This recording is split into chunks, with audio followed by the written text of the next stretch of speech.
The practice of reflection. How can the busy teacher find the time for being reflective?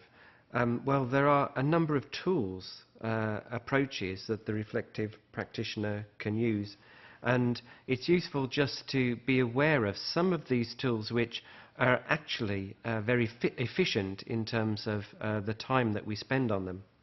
Perhaps the most efficient approach to reflection for the reflective practitioner is simply to gain feedback on our experiences. Feedback can be both written and verbal. We receive feedback on our approaches to teaching, but also on our values and the beliefs that we have about our teaching and the behaviours that we engage with in the classroom. And therefore, the key question for the reflective practitioner in terms of seeking feedback is, how can I see and understand the experiences I'm having with more clarity, and perhaps not through a conceptual frame which is unique. So by asking others, we seek to get more clarity about the experiences that we're having, our own perceptions of those experiences, and the feedback helps us very efficiently to reflect practically. So who should you ask for feedback? Well, the list is unending. It can be anybody, students, colleagues, even line managers.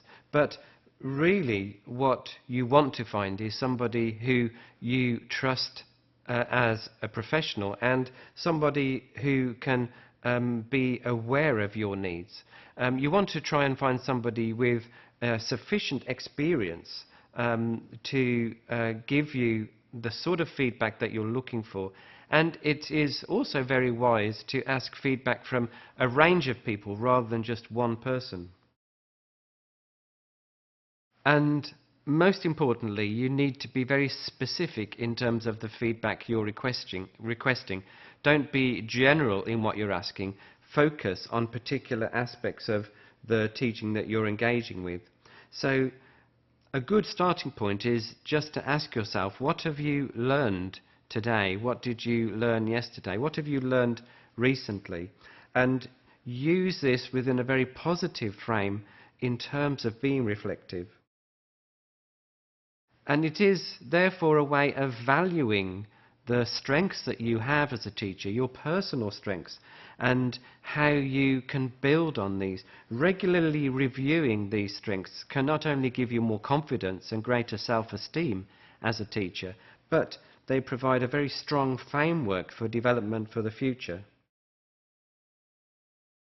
And it's important, therefore, to review experiences from a point of view which is objective rather than subjective. And for many reflective practitioners, this is quite a complicated thing to do, to remove ourselves from the experience.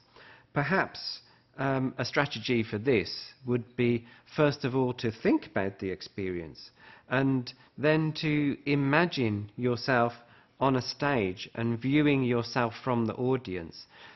This simple imaginary technique can give you a strategy for separating yourself from the experience to be more objective. And by being more objective, then you can look very carefully at the experience, question it much more openly, and understand what is happening and the people involved in what is happening. From the reflective practice point of view, this is actually called participant-observer approach.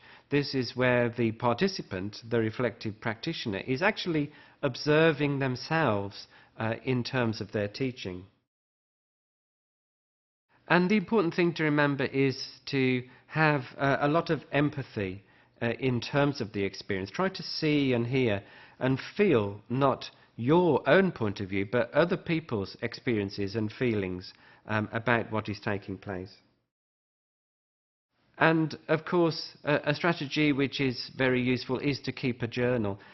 This will provide written feedback and is a little bit more time consuming than just verbal feedback from people, but it does provide a useful means for looking back on experience and having a record of experience which you can use for the present.